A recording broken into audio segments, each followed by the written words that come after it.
Minhas boas-vindas ao Movimento 140. No vídeo de hoje, nós vamos entender um pouco mais sobre o sotaque típico do Rio de Janeiro e aprender como fazer o sotaque carioca perfeito. E já deixa aqui embaixo nos comentários como que o sotaque carioca soa para você, sendo nativo ou não do Rio de Janeiro. E o vídeo ao qual nós vamos reagir e que vai nos ajudar a entender mais sobre o sotaque carioca é o vídeo do Português com Fernanda Vieira. Dá uma olhada lá depois, porque apesar dela ensinar português para estrangeiros, tem dicas muito interessantes e análises metalinguísticas sobre o próprio português brasileiro. Olá, pessoal, tudo bem com vocês? Espero que sim.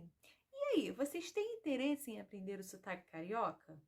Vocês têm interesse em aprender o jeito marrento, meio folgado e meio gingado dos cariocas de falar? Se sim, este vídeo é para você. Nesse vídeo nós vamos decodificar quais são os elementos que tornam o sotaque carioca do jeito que ele é, como nós ouvimos, por exemplo, quando vemos de fora. Sou a professora Fernanda e hoje eu irei ensinar a vocês como falar com sotaque carioca.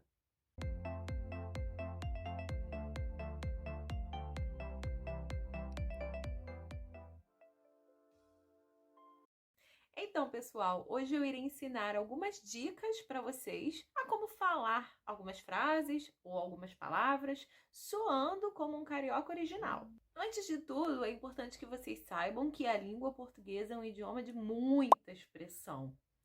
E se você quer aprender o sotaque do Rio, você precisa ter uma entonação para falar, tá? Para que não possa soar como um robô falando. Então não basta só usar os elementos que nós vamos discutir hoje, mas também prestar muita atenção no ritmo da fala, na prosódia da fala carioca. Carioca foi considerado o sotaque oficial do Brasil em 2 congressos nacionais. É motivo de orgulho. É claro, o Rio de Janeiro é o centro da produção audiovisual para o Brasil, que exporta, por exemplo, novelas, filmes, etc. Então a maior parte dos filmes vai ter o cenário do Rio de Janeiro ou de São Paulo como pano de fundo, e com isso também uma forma de falar mais típica ou reconhecível dessas regiões também. Além, é claro, do prestígio que o Rio de Janeiro tem, já que já foi a capital do país em algum dia e se mantém hoje como cartão postal, como a cara do Brasil para as pessoas que não conhecem outras regiões do país. O primeiro congresso foi o Língua Cantada, em 1937, e o segundo foi o Língua Falada no Teatro, em 1956.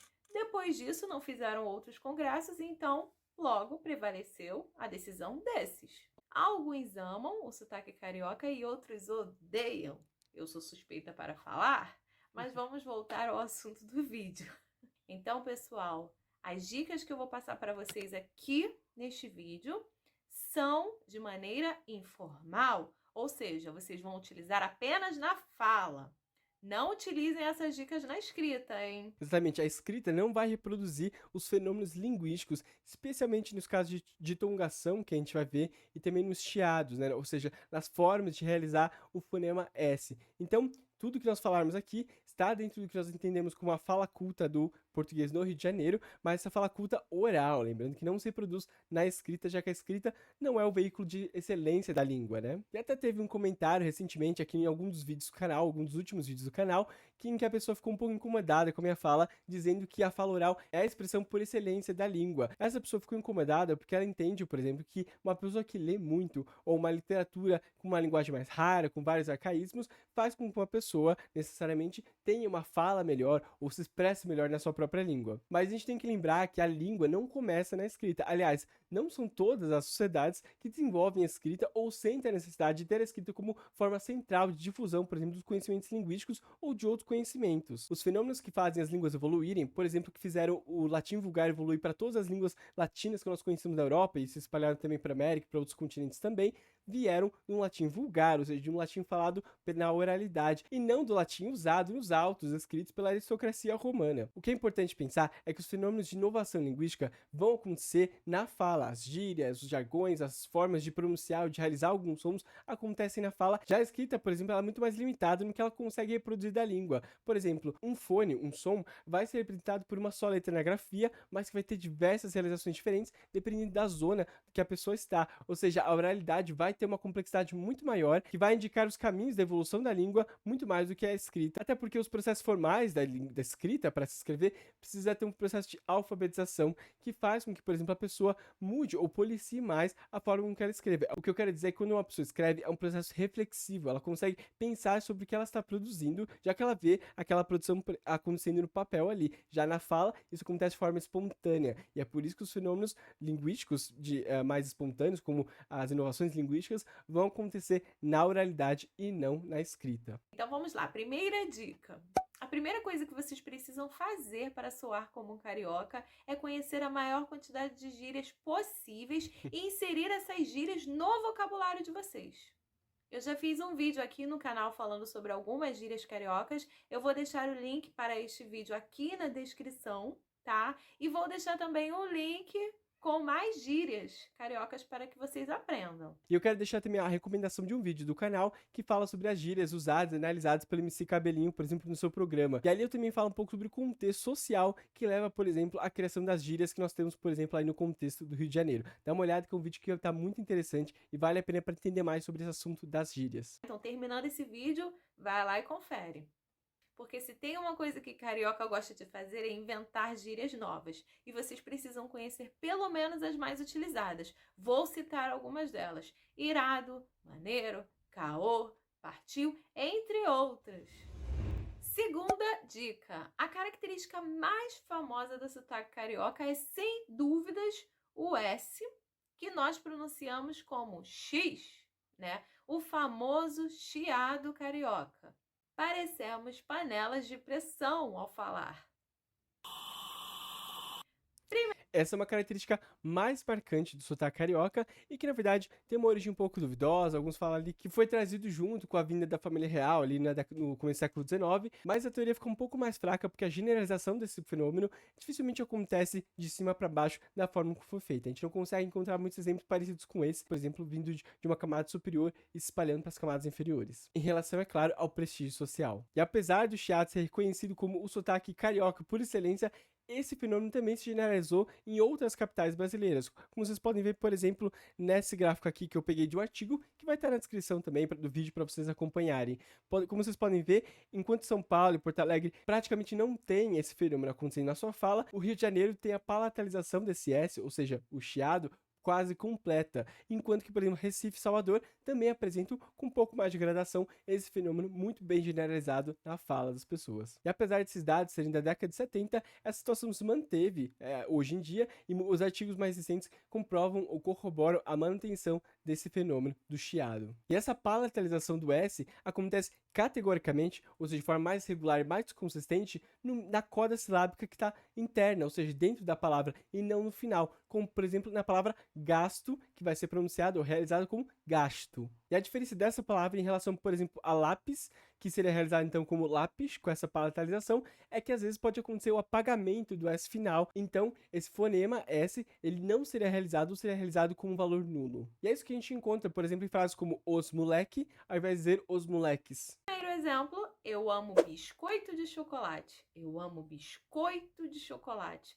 Não. Aqui é aquele caso que eu falei, então, da corda silábica interna, ou seja, no meio da palavra. Então, no final ali da sílaba bis, a gente vai ter essa palatalização do S, ao invés de ser, então, alveolar aqui em cima, a pico alveolar, ou seja, aqui na frente, ele vai ter uma posteriorização e ser feito ali mais perto do palato.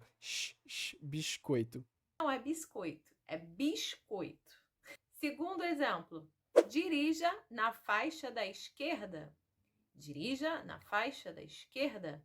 Não é esquerda, é esquerda. E aqui a gente já vai falar sobre o R, mas a palavra esquerda é uma palavra muito boa para perceber vários elementos ali do sotaque carioca, né? Nós falamos também, às vezes, misto quente,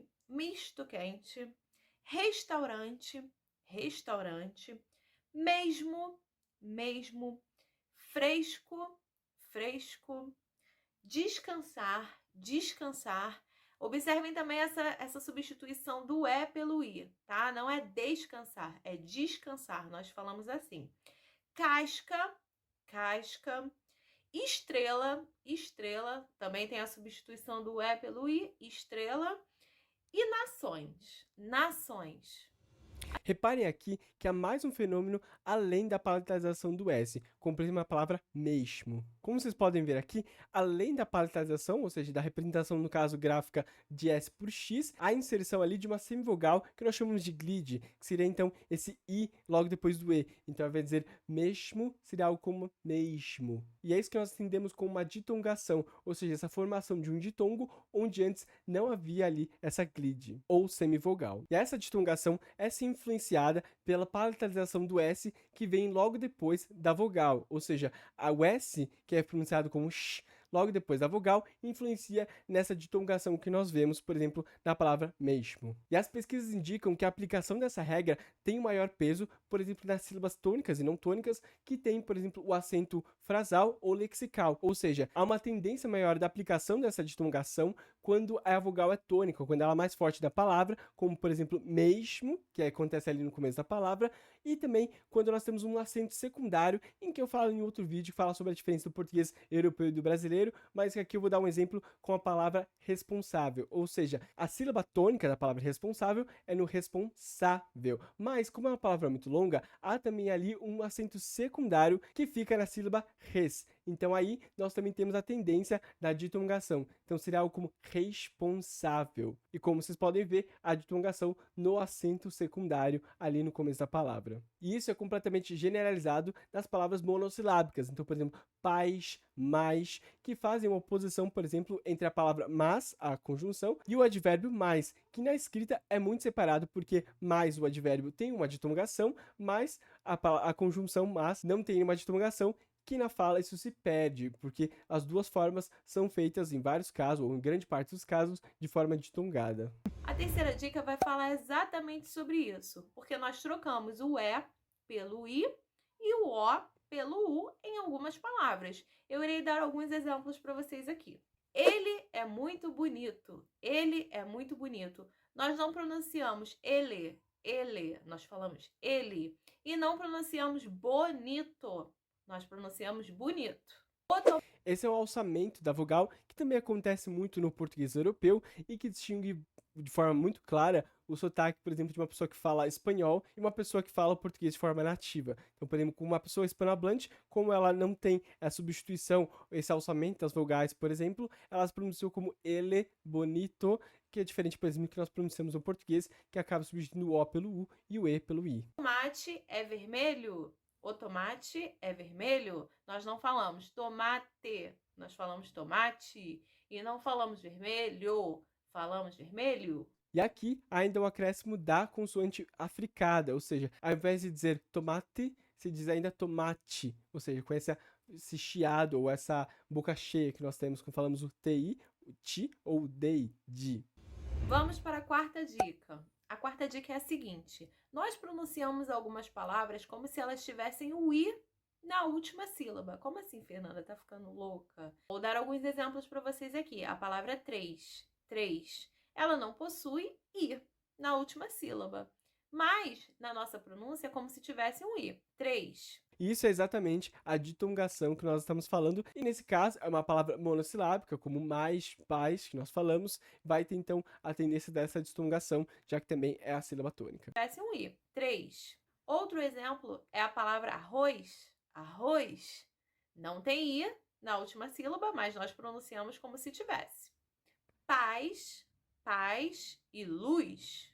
Luz. São pronunciadas da mesma forma. E aí acontece também, até em canções populares ou em poemas, a rima entre a palavra luz, por exemplo, que vai ser realizado como luz, com esse ditongo, e palavras como azuis, por exemplo, que tem na escrita mesmo a ditongação. Então, enquanto a palavra azuis tem sim um ditongo ali, azuis, a palavra luz, que na grafia não teria nem como ser combinado, não teria como rimar com azuis, já que não tem ali uma ditongação, como na fala se fala com essa ditongação, com essa glide, com essa semivogal, luz, dá para combinar, dá para fazer a rima com a palavra azuis, que tem na grafia também essa ditongação. Como se tivesse um I no final, mas na verdade não tem. Este mesmo fenômeno acontece na palavra 12, o número 12, tá? A palavra 12 em português não possui o U, mas nós pronunciamos como se tivesse 12, 12. Na quinta dica eu irei falar sobre o som do R. O som do R aqui no Rio de Janeiro, ele é pronunciado como se você estivesse falando 2 R's, tá? É um som mais arrastado. Isso vai acontecer quando o R vier antes de uma consoante. Vou dar alguns exemplos para vocês aqui. Porta, porta, carne, carne e carta, carta. Nós não pronunciamos porta, nem carta. Nós pronunciamos um R mais arrastado. E aqui no Rio de Janeiro é um fenômeno que, na verdade, se generalizou até de forma recente. Os dados que nós temos da década de 70 mostram que a preferência até então era o uso do R, que é chamado de R apical-alveolar, que seria então realizado dessa forma assim: porta, carne, carta. E essa é até uma realização que tinha bastante prestígio, por exemplo, na TV e no rádio também. E essa forma de realização do R, apesar de manter um certo prestígio, já tinha se perdido na década de 90, por exemplo. E aqui eu queria mostrar para vocês as possíveis realizações desse R de acordo com o sotaque padrão ou não padrão do Rio de Janeiro. Enquanto que em São Paulo há a possibilidade daquela realização não padrão do R retroflexo, como ela disse, mais porta, porta, carta. O que nós vemos aqui é que enquanto aqui há a possibilidade da realização como uma fricativa velar, Aha. ou até uvular, Aha. a tendência é que esse R na coda silábica, ou seja, ali no final da sílaba, especialmente antes de consoantes como T, acaba sendo produzido como uma fricativa glotal, dessa forma aqui. Aha. Que então marca esse típico R carioca. Mas há ainda uma outra forma de realizar esse som que acontece muito tipicamente no português brasileiro e que o distingue completamente do português europeu, que é então a possibilidade do apagamento desse R final, ou seja, a não realização do R na posição final da palavra. E isso acontece especialmente com os verbos, ou muito mais frequentemente com os verbos do que, por exemplo, palavras como pomar, que tem um R final. Como vocês podem ver, Rio de Janeiro, na forma não padrão de se falar, há o apagamento completo desse R final, desse rótico final. E a possibilidade da aspiração, desse R mais aspirado que nós temos, que evoluindo para um R apagado ou para não realização do R, é comum e já acontece há muito tempo em diversos outros lugares ou diversas outras línguas e outros fenômenos linguísticos. Mas especificamente esse apagamento do R final já era registrado no português brasileiro ou no português falado no território brasileiro desde o século XVI, em que nas peças de Gil Vicente, em Portugal, já se marcava essa não realização do R para caracterizar o linguajar dos escravizados.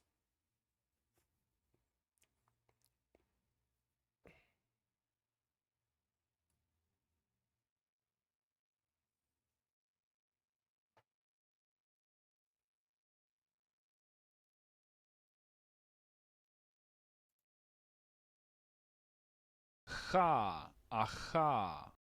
Ra. Aha. Aha.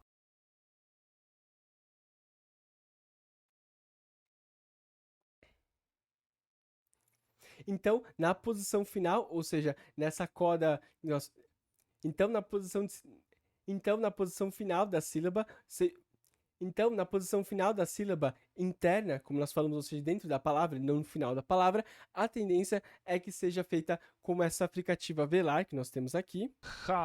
Aha. Mas na parte final da palavra, como nós vimos em falar, a tendência é ou fazer de forma aspirada, como nós temos aqui, Aha.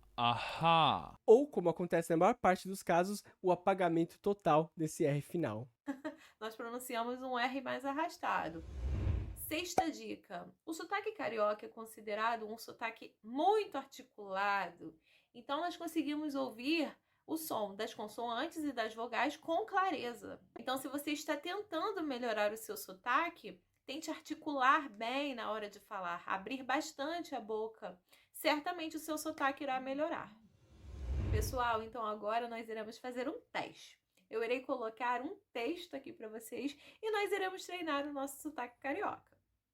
Esqueci o isqueiro em cima do skate atrás da escada da escola, mas não esquenta que vou ali na esquina buscar 2 fósforos e trago 2 casquinhas mistas. Aqui não vou passar a vergonha de tentar fazer esse texto todo com sotaque carioca, porque seria ridículo ainda mais de uma pessoa de São Paulo. Mas você pode fazer aí em casa o teste, tentar aplicar as regras que nós vimos, por exemplo, na palavra isqueiro, que é muito típica, né, na hora de fazer o sotaque carioca, e também em palavras como buscar, que seria um verbo, e com a maior tendência ali do apagamento final, buscar, ou, por exemplo, daquela aspiração que nós falamos, buscar.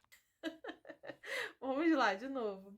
Esqueci o isqueiro em cima do skate, atrás da escada da escola, mas não esquenta, que vou ali na esquina buscar 2 fósforos e trago 2 casquinhas mistas.